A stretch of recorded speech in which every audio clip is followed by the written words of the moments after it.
Hello friends, today again as promised I have come back with another proof of Pythagoras theorem. This I named as Acharya's method 2, as yesterday it was method 1. I hope you liked it, which was with the help of elementary calculus. Now today we'll approach to prove the Pythagoras theorem in another way. So I hope that you will find it interesting, and for further discussion on the matter, my contact mail address is also given on slide 1. So here I start the proof. There are 3 slides, 1 to 3, and I start with slide number 1. So as you see to the left of that, ABC is the right angle triangle with the customary length of the sides AB with hypotenuse C, and ABC is the right angle triangle. So as a prelude, we know that area of a right angle triangle is half A into B. Because a rectangle is AB, so a right angle triangle, its area will be AB by 2. Also here I invoke a very well-known formula given by Hero of Alexandria, which is a well-known formula of area of any triangle, which is shown as equation 2, which is square root of s into s minus a into s minus b into s minus c, where s is the half of the perimeter of any triangle of side A, B and C. So now in equation 1 we get the area of a triangle, in equation 2 we get the area of a triangle by another way, so they can be compared. So now I will go to slide number 2 to form a new equation number 3, which is shown as s into s minus a into s minus b into s minus c equal to a square into b square by 4 by taking a square on both sides.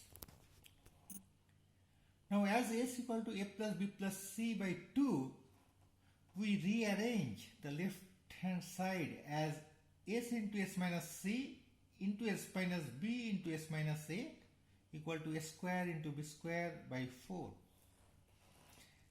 And then we put the value of s in every single term on the LHS, and when we start rearranging we get a plus b plus c, and out of that we'll get that in the later step we'll get a plus b plus a plus b, which is within bracket, plus c, a plus b minus c, we'll get c minus a minus b, we'll also get c plus a minus b.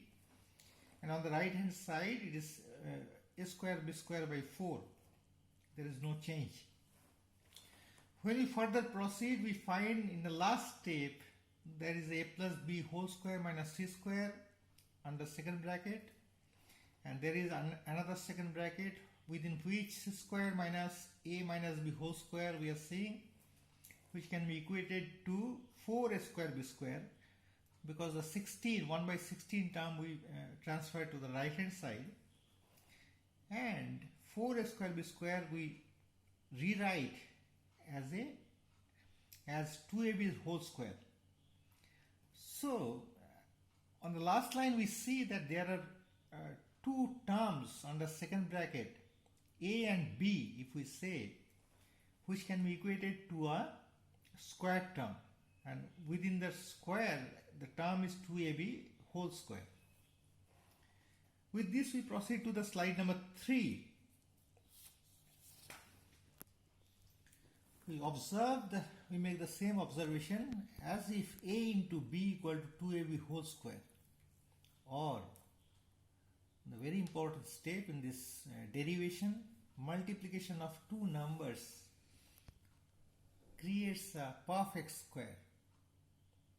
Therefore, we can conclude two conclusions I have shown here. On the left hand side, it means that a equal to b, and when they are multiplied they create a square. On the right hand side, I have shown that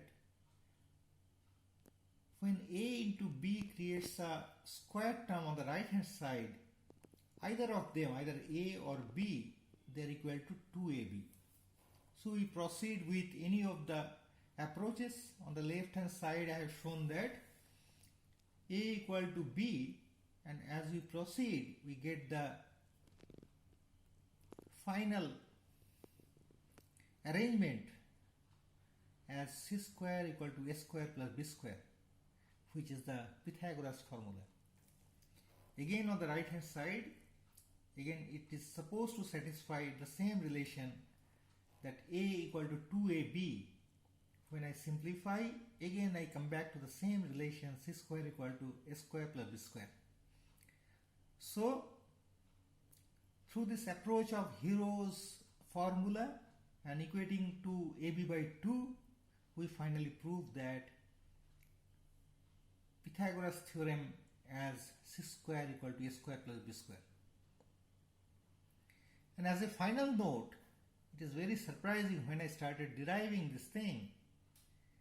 As I start the derivation with Hero's formula, I finally conclude that Pythagorean theorem is only a derivative from a more general formula on area of a triangle, for that matter any triangle, as given by Hero of Alexandria. But it is also historically true that Pythagoras was born and given his formula long back before Christ, whereas the Hero's formula was developed later in the AD. So that way Pythagorean formula still holds good, though in a later stage it could be derived from another general formula. So thank you very much. I hope you have enjoyed. This is a very simple method, and the conclusion is very much understandable, and there is no calculus involved, and we finally prove Pythagorean theorem by this method. Hope you found it very exciting. Thank you for watching. Good night.